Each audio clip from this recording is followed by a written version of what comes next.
part with 3 video contributions from people who couldn't be with us today, and then there'll be 2 more people before lunch.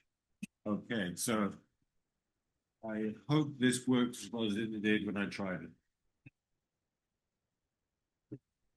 Hi everybody, my name's Wendy Hall. I'm Regis Professor of Computer Science at the University of Southampton, and I have an awful lot to do with AI and AI policy these days. I just wanted to pay tribute to Margaret because she was one of the great the people who inspired me in my career. I started out as a mathematician, so when she wrote her book, AI and Natural Man, 1977, I was doing a PhD in pure mathematics. Little did I know I was going to end up becoming a computer scientist and knowing something about AI. I went back to, I did my maths at Southampton. I went back to Southampton in 1984 to teach computer science and quite quickly got interested in artificial intelligence as it was then.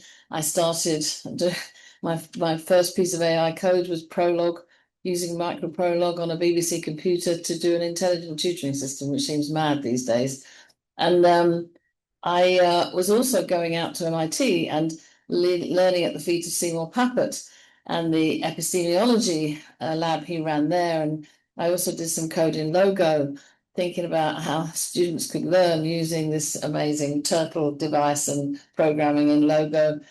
And that was, it kicked off ideas in my mind about how we could use computers in education and in teaching. And I went off in the direction of multimedia and the web and hypermedia. But actually, when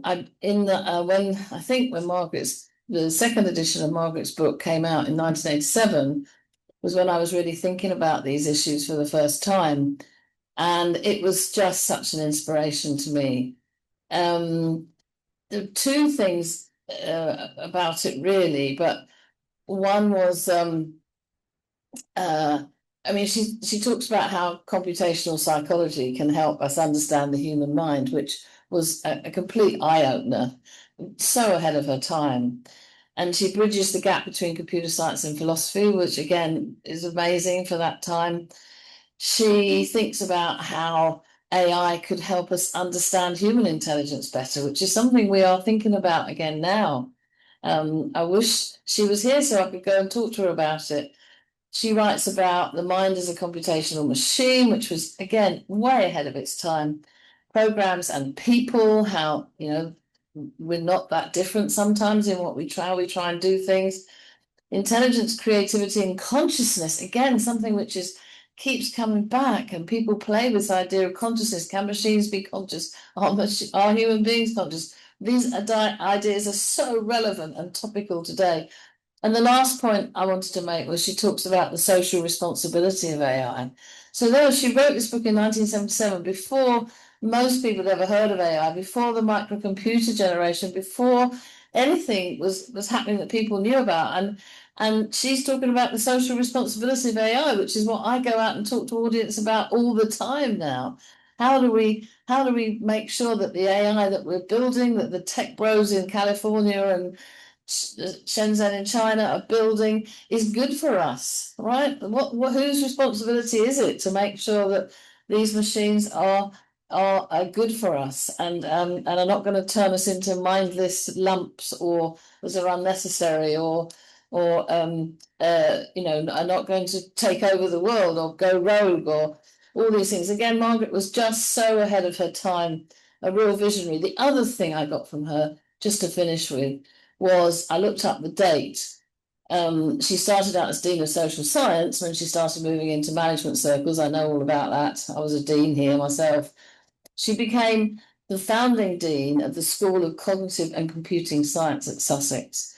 Now, this was when she did this in the 80s. Again, I keep using the phrase, it was way ahead of its time.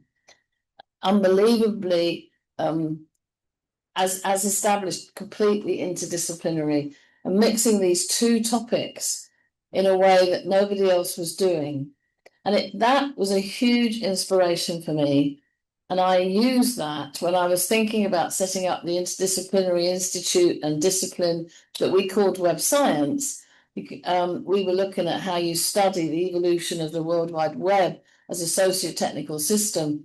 And I drew on what Margaret had done in Sussex back in the 80s, when we were doing this in the 2000s, as the web evolved. And now I'm thinking about this whole thing again in the context of AI, and interdisciplinary AI is so important. I'm going to finish there. I'm really sorry I can't join you, but I did just want to say I'll use the word again, what an inspiration Margaret was throughout my career. And I was so lucky I actually did eventually get to meet her. And I do wish she was around now so that I could bounce the ideas off her. Thank you all very much. Have a great day. Hi, I'm C.T.O. Howard. I welcome this opportunity to express my personal reflections about Maggie Boden. I met Maggie in the 1990s. I was doing a PhD at Cox. At that time, I had only a few direct interactions with her, though her presence was frequently followed to seminars, conversations everywhere. I remember being very impressed by the scope and depth of her knowledge. I was particularly struck by how she delivered her talks. Reading from the text with frequent spontaneous embellishments, you could not tell the difference between what was written and what was added to the spot. But at that time, I had a liberal view of her. I really to hold her ideas within what I perceive as a more traditional approach than me. Whereas I was young and attracted to new ideas about embodiment and emotion. But this misperception of mine fortunately changed towards the end of my PhD. Maggie expressed her own interest in some of the questions that were occupying me at the time. It was the pervasive methodological individualism in cognitive science and biology, which I tried to counter with simple conceptual models that show that interaction patterns should be studied in their own right because they cannot be reduced to the sum of individual actions. And many seem to like that idea. The other was my interest in the relationship between life and money, which was also an interest of hers. She pursued this from the perspective of the philosophy of artificial life. Later, this led to her writings about the importance of metabolism, about C. Thompson's work.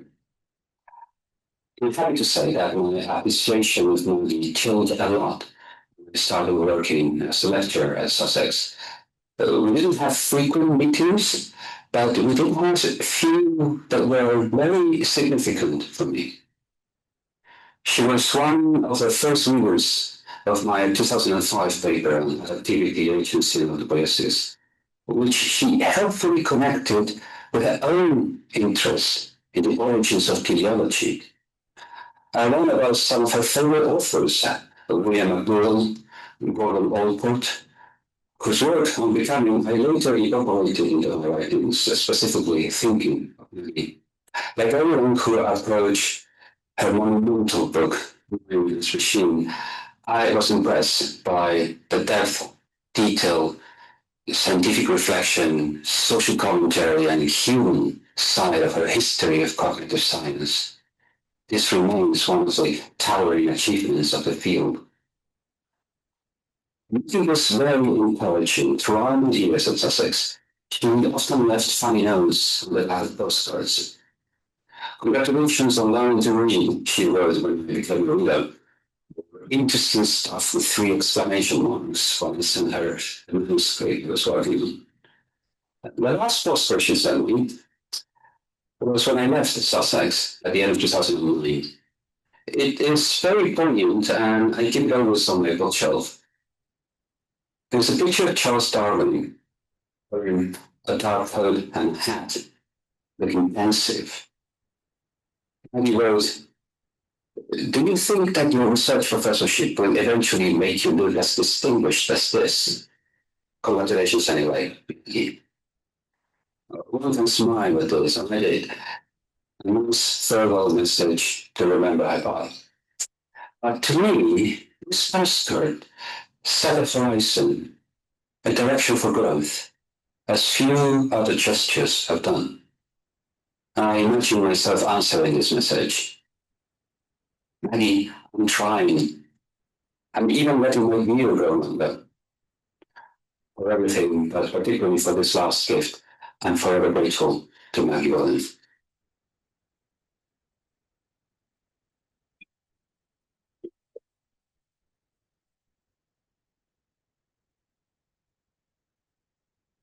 Hello, my name is Jonathan Powers. I first met Maggie in 1964 when she came back from Harvard to Birmingham, where I was a physics student. I sometimes used to say she taught my mother and my wife and married my flatmate, because I remember I was doing extramural class in philosophy, and wrote to me very excitedly about this brilliant and glamorous young philosophy lecturer with cascades of woven black hair. But when I was a student who tended to ask the wrong sort of questions in the physics department, and was sent off to do postgraduate work in philosophy at Sussex, which of course is where Maggie moved. And over the years, we got to know one another quite well. I had the privilege of reading her PhD thesis for Harvard before she submitted it. It became the famous Purple Book. Now, subsequently, all sorts of interesting things happened which you will know a lot about. However, there's one thing which you won't know, I suspect, which is that at the end of the 1980s, the government decided to publish criteria whereby college of higher education could become polytechnics. And I threw my hat into the ring as academic director of the Derbyshire College of Higher Education.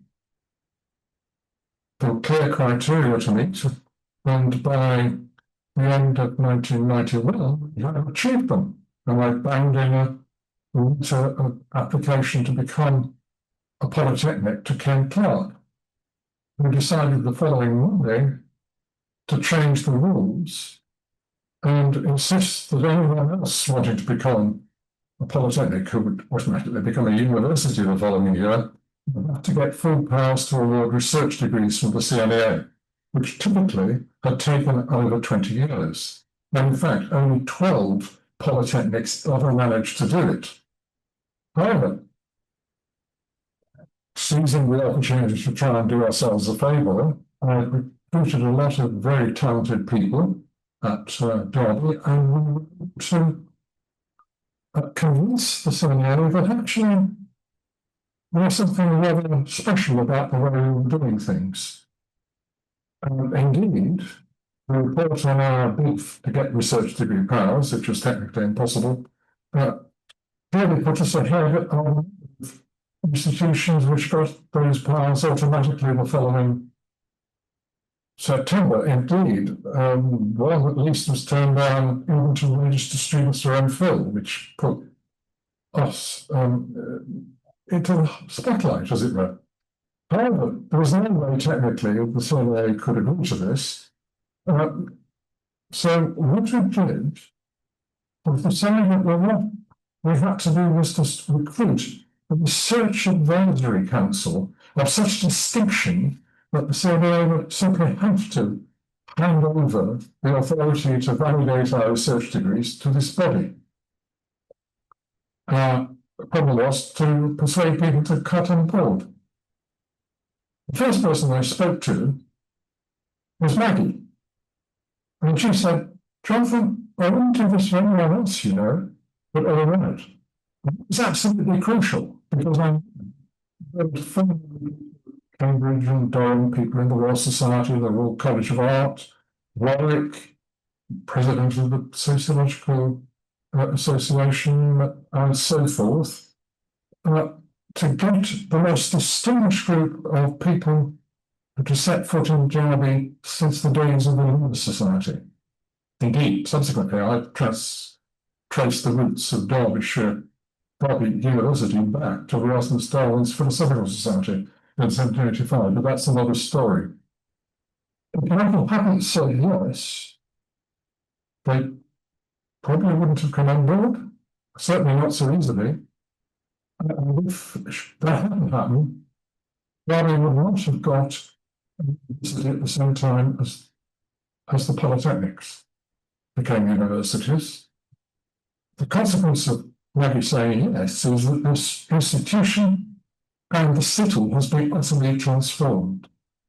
And this year, having over 250,000, 200,000 graduates, we have been voted the University of the Year in terms of student satisfaction. So, thank you, Maggie, for the difference here in Derby. And your legacy will live on. Thank you.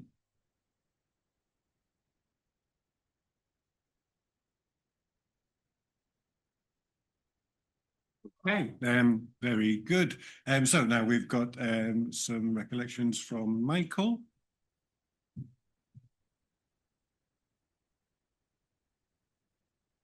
Yeah. Well, thanks for the chance to participate in this event. I have a friend, an acquaintance in Brighton who studied psychology here at Sussex some decades ago, and Margaret Boden was one of their lecturers, and he still waxes lyrical and marvels at the fact that she would appear and give lectures with no notes, no slides, no props or a plan. And those were fantastic and stimulating lectures and very useful to them. And, you know, I came across Margaret Boden's writing while studying to do a PhD, a practice-led one here at Sussex. Blair Whitby, who was close to Boden and in her circle, intellectually as well as friendship-wise, was one of my two supervisors. And I began to read her material, in particular The Creative Mind, her late 1980s, early 90s book, as a start. Because I think if you're doing a practice-led PhD and your background is art, fine art, and you maybe know something about technology too, then you've got a duty to try and unpick what creativity is and what it is that artists do. So I'd seen Margaret Boden speak at different events around campus and at the Sussex Digital Humanities Lab a number of times. And at one of these events in 2015, where she was giving a talk on the simulation of affect, which was the terminology used by her at that time for a big concern. This is just over 10 years ago. The idea that computers, technologies, robots could simulate or emotional kind of behavior or encourage emotional responses in human beings. I believe there were kind of pet-like robotic creatures of a sort being used in care facilities in Japan at the time. And Margaret Boden seemed very concerned about this, not necessarily because she had a response, but why isn't this being discussed more? Why are these questions not being raised? And Blay was also at that event. He was chairing it. My other supervisor, Sally Jane Norman, who was there at that event, asked a very interesting question too, which was, well, if we're worried about human being, or if we're worried about technologies and AIs deceiving us, isn't that what human beings do to each other all the time, as individuals and in groups? And that was a provocation that Margaret Boden responded to. And I can't remember the details of that response, but I had the look actually that evening of sitting across from her at the dinner afterwards. It was a chance occurrence. And for me, it was a fantastic opportunity to chat with this towering figure whose books I'd begun to read. And she asked me what the subject of my ongoing PhD at the time was. And I said, artificial stupidity, at which point she kind of burst out laughing for a while. I wondered, are you laughing at me or with me? But I believe it was with the idea. And we had a great conversation afterwards. And I think from having read those texts, from talking to Blay, and also from that conversation, I may be wrong, but I got the measure of someone who was sort of beautifully politically incorrect in certain ways, not in offensive ways, was aligned to the formalities of science and also to an almost analytic philosophy approach. In other words, if something is true and it's been proven to be so, it doesn't really matter where it comes from. So it's the complete opposite of the kind of contemporary concern with the ideas of dead white men, etc., and whether those ideas should be dismissed or not. So I found that really kind of interesting, and we had sort of good crack that evening. I'm very interested in Boden's ideas for other reasons, and I'm having a book published in the months ahead around the subject of artificial intelligence, and have been riffing off her ideas and her writing. Even the early kind of formulas that she invented for creativity, P creativity, which is psychological creativity, the idea that a personal creativity. If I am working on something and I invent something and something novel happens for me, H creativity, the idea of historical or social creativity. In other words, an innovation emerges, but it's of interest to society as a whole or to a significant population, and it goes down in history as an important breakthrough. And also she made other cuts through the idea of creativity. So this was fantastic, this idea of undermining the kind of mysticism that's often associated with creativity, intuition, and so on. And as it happens, most practicing artists worth their salt don't do that either. But there is a kind of bunch of stereotypes that relate to artistic practice, which do suggest that this is not something to be, unweaving the rainbow is a problem. The other cuts she made through it were combinational creativity, the idea that you can put ideas together and as a result create some new combination, exploratory creativity, the idea of working within a particular kind of space and investigating it, and transformative creativity, an explosive or revolutionary kind of epistemological break, if you like, where the whole space itself is somehow broken. So these are, whether they're too formulaic for some people or not, or they irritate creatives and people who are working on certain kinds of projects or not, are very useful, I think, shorthand and ways of thinking. And it gets even more kind of geeky, obviously, because that's what academics and scientists do. She unpicks the idea of randomness in the most interesting ways. A randomness, which is a kind of apparent randomness, not real. E randomness, epistemological randomness. In other words, because of my inability to understand the situation, it appears random to me. So it's about the limits of human ability and our bodies of knowledge. And thirdly, a kind of or randomness, some kind of real randomness, which exists in the world. So all of this I find utterly kind of bizarrely fascinating to engage with. And not all this came up in the conversation. It's to do with her writing and so on. And I'm trying to manage these ideas in the text I've been writing. And I think maybe it's important in terms of her legacy to continue these discussions, which would include presumably a degree of agonism. And whereas those who wish to maintain the kind of mystification of creativity and so on put to one side, there are other kind of healthy and useful ways to confront some of the, maybe, I'm not qualified necessarily to say this, but the limitations that in some of Boden's arguments. For example, it seems peculiar to me, having read these books, as I say, that Marcel Duchamp and his gestures in the mid-20th century get no mention. So the idea of appropriation, the idea of a new kind of art practice, which kind of eventually caused a huge stir in cultural kind of circles, and is very important and undeniably important. So Duchamp's gesture basically was that simply selecting something, and putting it in an artistic space and sort of pointing at it might be accepted as acceptable.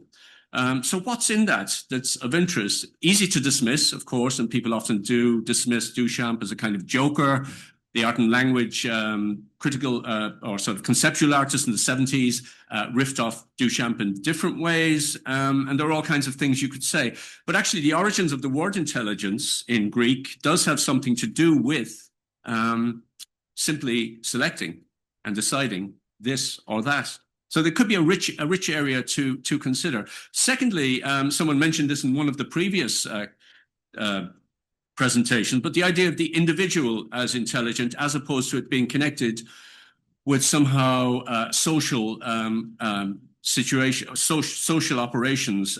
Nicholas Luhmann's book, The Art as a Social System, written in the late 90s, confronts Wittgenstein's suggestion that you cannot theorize art. That's my understanding of it, at least. He gets around that by saying, but you can theorize the art system. And to some degree, Boden, her interest in process was about this too. Boden, like many people who are very cultured and scholarly, are not necessarily practitioners themselves, by the way. And there is some kind of peculiar difference that might be of interest to kind of consider there. So isn't it odd that how decisions are made? So it's not just about the production of art or creative or artifacts. It's not about craft skills, let us say. It's about particular kind of choices, but then that has to be accepted by some kind of community. What is it that suggests that James Joyce's Ulysses is one of the most important novels in human history? How did that decision come about? It's not necessarily democratic, but nor is it completely down to one person, nor to Joyce himself, actually, or those that promoted the writing in the early days. So that social side, I think, is really something that could be given more attention in terms of how intelligence and creativity work. And lastly, going back to randomness, her tendency was to dismiss randomness as unimportant for artists. Well, certain kinds of randomness. And most artists, once again, would dismiss the cliche, the stereotype of the artist as the free, flamboyant, creative, expressive individual. Most of what you learn in art college is about limitations and boundaries, and pursuing your work within those limitations. So there's an ironic opposite truth there as well. But maybe one has to admit that there is something about the opposite of intelligence and knowledge and knowing your kind of context and your history, which might be picked up through working in the world of these practices or going to exhibitions, let us say. There's something about stupidity and ignorance and mistakes and randomness that is actually of value. So the questions of how you exploit, and that's, I think, why the word creativity is such an issue for institutions like academic institutions, but also corporate power. They use these terms all the time, but creativity requires the opposite of what these places are famous for, which is accumulating and being knowledgeable and being intellectual. So I think I should finish what I'm saying. I seem to have got through most of this without any slides or notes or material. A complete opposite, perhaps, to what people are now taught on teacher training and what's encouraged, a kind of bureaucratization of education, from VLEs to lesson plans to kind of quite mechanical modes of delivery. But just to say that also last year, my mother passed away. And as a result, she was 2 or 3 years older than Margaret Boden. As a result, I've inherited all my father's books, my dad's book collection. He died 2 or 3 decades ago. And to my surprise, lo and behold, amidst his collection, I find Margaret Boden's The Creative Mind. He'd read that. It's the same issue that I had, and I'd read it too, without any knowledge that my father was a cultured man, an educationalist. He spoke Irish fluently and was interested in all sorts of ideas. So I think he'd have been very impressed, not in a name-dropping kind of way, that I, at some point, got the opportunity to mix with people like you, but also towering figures like Margaret Boden. So thanks for the chance.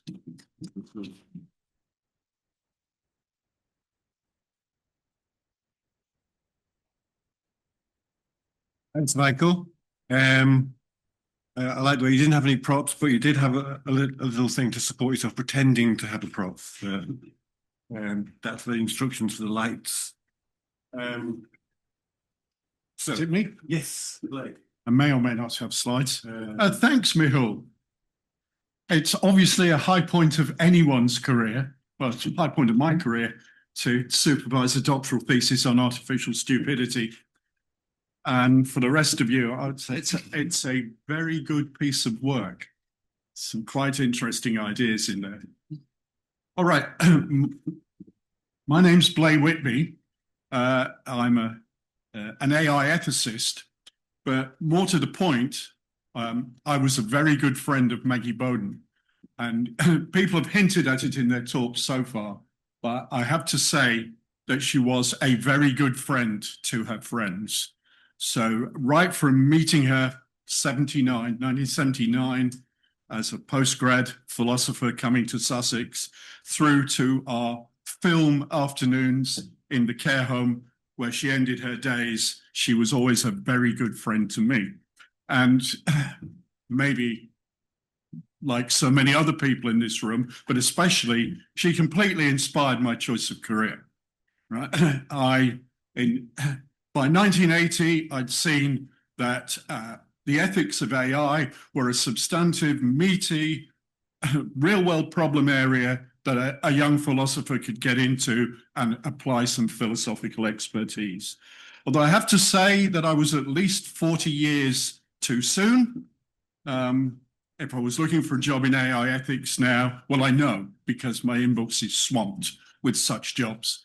But in the 1980s, I got serious pushback. I actually wrote a textbook on the ethics of AI in 1988, 40 years too soon. And I got quite a lot of hostility. And Maggie was alongside me at every point, reassuring me, saying things like, you would not be the first philosopher to speak out many years too soon. Don't be miserable about it, you know, crack on. And sort of taking that friendship, I feel very close to Maggie still. And at her funeral, I knew the talk she would want me to give today. So I'm sorry that it's not reminiscence. It's quite the reverse, right? It's something that I think Maggie would want you to hear. And it's very much of the spirit of, it's not all over. There's a lot more still to do. So stop looking at the past, stop feeling sorry, and get on and deal with some, what I think are really crucial issues. And I'd like to riff off something Mike Sharple said, I don't know if he's still here, about care. Care for humans, care for users, Yvonne, is sadly lacking in the current world of AI. And I, for one, as an AI ethicist, am prepared to name the elephant in the room. The reason for that is quite simple.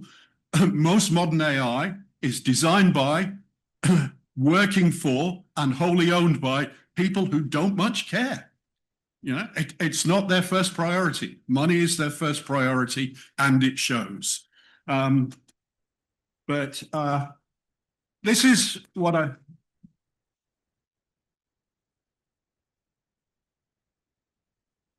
Please don't sue me, but I think someone has to say this, and I'm sure Maggie would say it, and I can feel Maggie backing me up in this.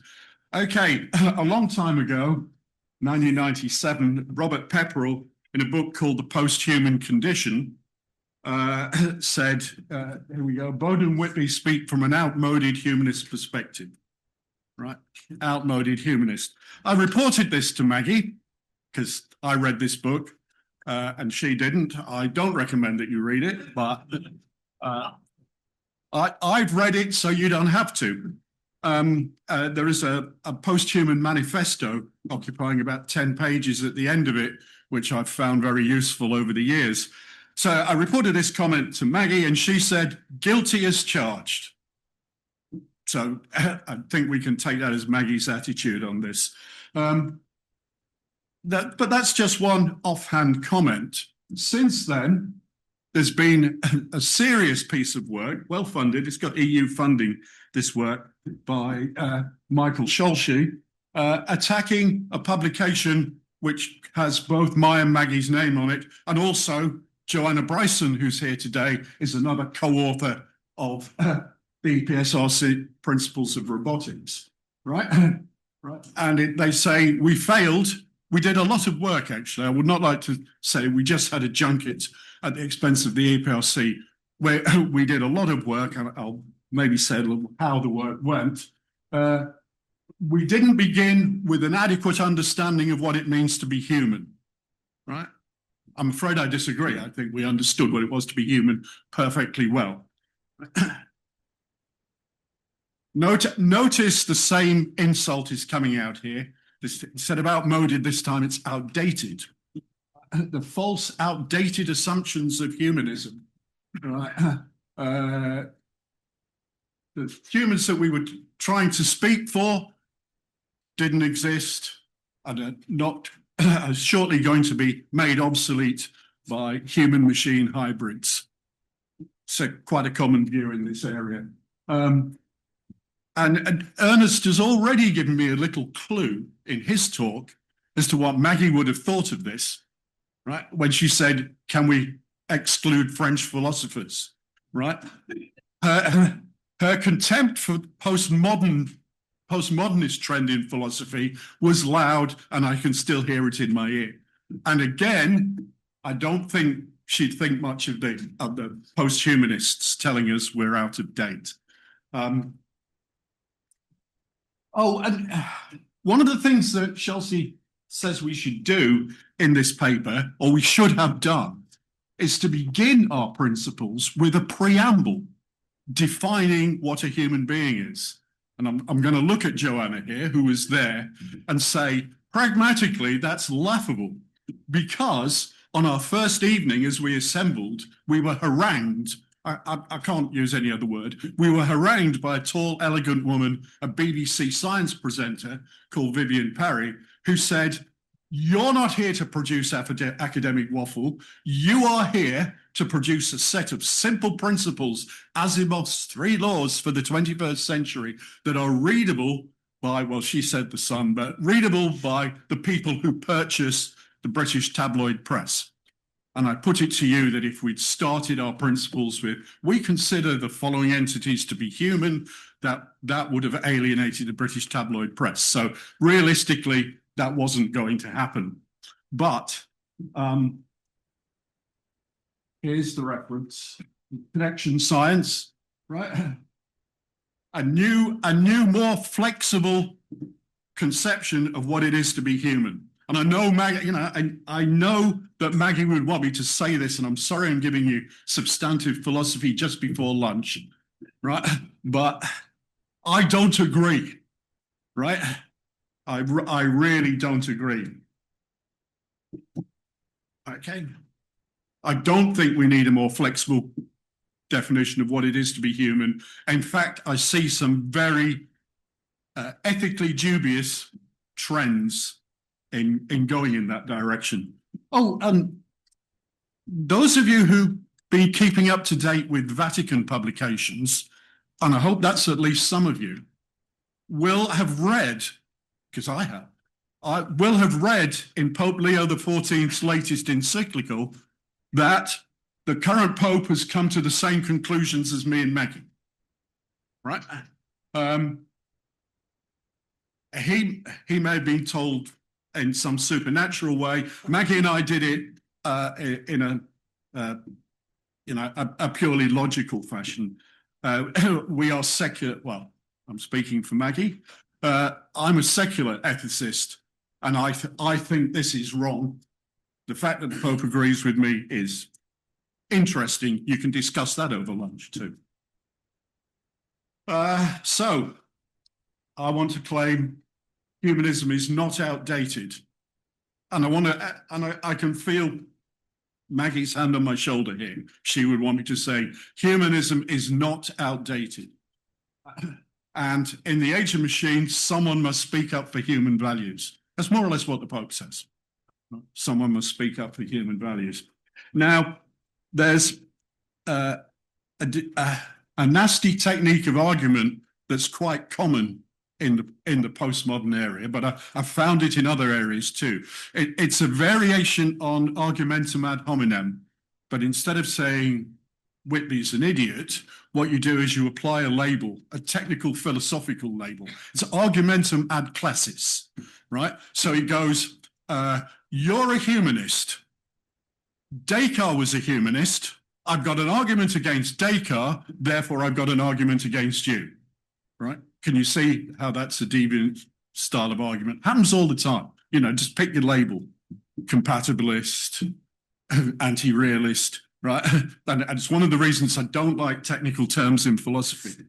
I remember quite vividly at an ASB symposium, probably you were there, a few years back, where we'd been treated to a number of talks of a highly inactive persuasion, right?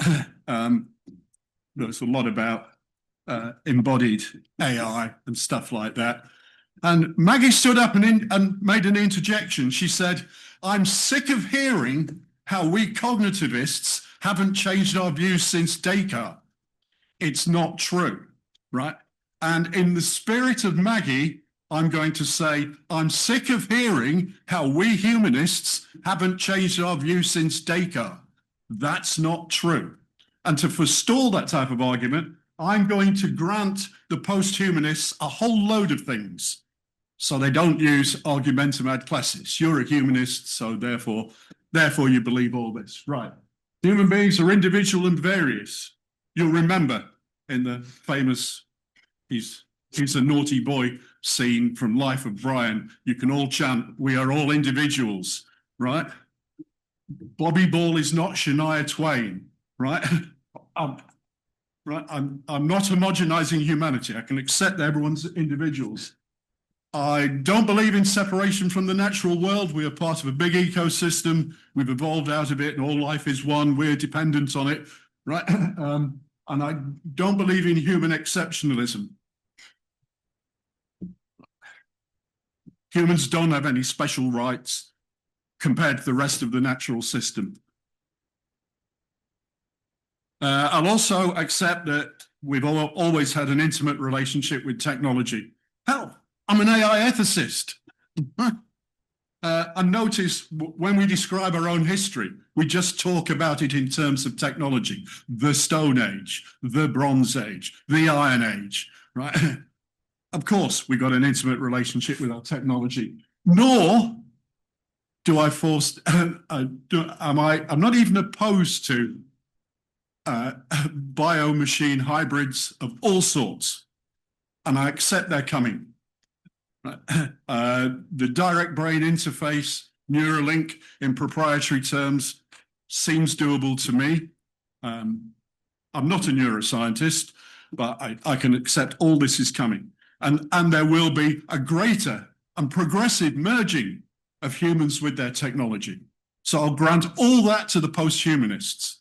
But what I won't grant is that you therefore put humanism in the dustbin, right? In particular, I don't think enhanced humans have more moral worth than any other human. When I reflect on the post-human books, and maybe there are some Nietzsche scholars in the room, when I think, where have I heard all this before? I'm always reminded of Also sprach Zarathustra and how the Übermensch is going to save the last man from nihilism, from his post-religious nihilism. I honestly feel that's an undertone in this. And I didn't like it when I heard it from Nietzsche, and I don't like it when I hear it from the post-humanists. It doesn't seem right to me.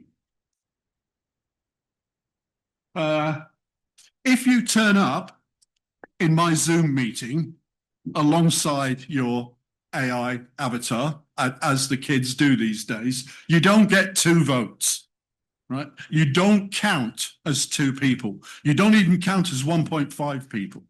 As far as I'm concerned, you count as just 1 person. And again, your connection, your direct brain interface to the pseudo wisdom of the web, right, might give you alarming cognitive powers, being instantly able to access things. But even so, you don't count as 2 people. You don't have get more moral worth for all that extra cognition, right? In fact, I'd be thinking that extra power gives you more moral responsibility. Let's look to the greater responsibility that comes with power. I know I'm a lone voice. Hell, I'm not worried about being a lone voice. Right, as I say, in 1984, reference coming up, I published a paper titled AI, Some Immediate Dangers. Got that word? Immediate, in 1984. Two dangers, I only spotted two back in 1984. One was that AI was a very powerful technology, and we should therefore guard against it falling into the hands of an elite. And I have to admit that in 1984, I didn't realize just how small that elite would be. And I'm afraid if you ask my views on it in 2026, I'd say, what part of the words too late don't you understand? You know, perhaps you could have listened in 84. And the other part of the danger, the other danger I spotted was that people would be required to behave more and more like machines.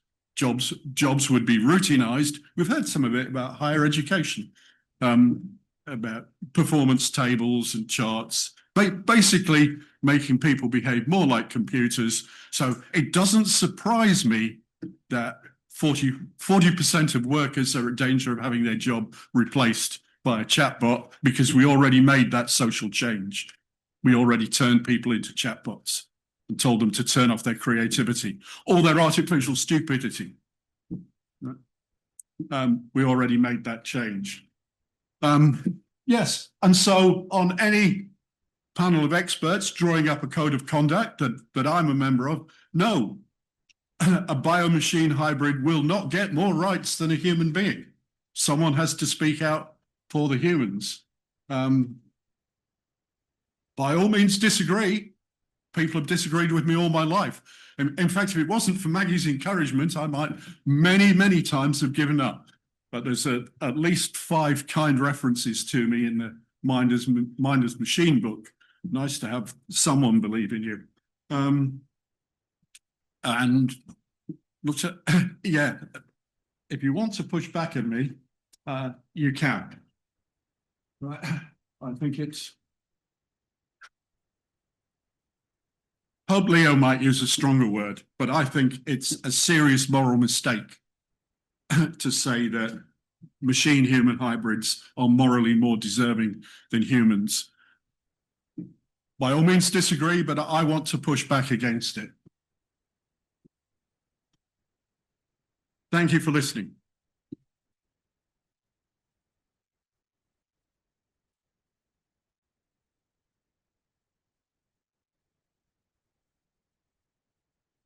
Yeah, great. Thanks, Blake. Ahead of your time. Yes, but the work goes on. Yes. Carry on the work. Maggie wouldn't want us to sit here saying, "Oh, wasn't it great when Maggie was around?" She'd want us to keep doing the work. Can I just say something? Oh, I was going to say that the Digital Markets Act is specifically about reducing. And the Digital Markets Act of the European Union is explicitly about handling this elite problem. I think we're going to need a bigger vote than the EU even to do it. But I think it's doable, and we're working on it on the EU level. But I really encourage anyone who wants to. There's a Digital Markets Act meeting in November. I think the abstract all is up right now. But if you don't already do the law stuff, come to the meeting and start realizing how it goes. Yes, sorry. Great, thank you. John, I just wanted to say, Blade and Joanna both participants in the meeting that tomorrow there's a meeting happening tomorrow and Thursday, which deals with a number of topics to do with, if you like, super humans. And the principle of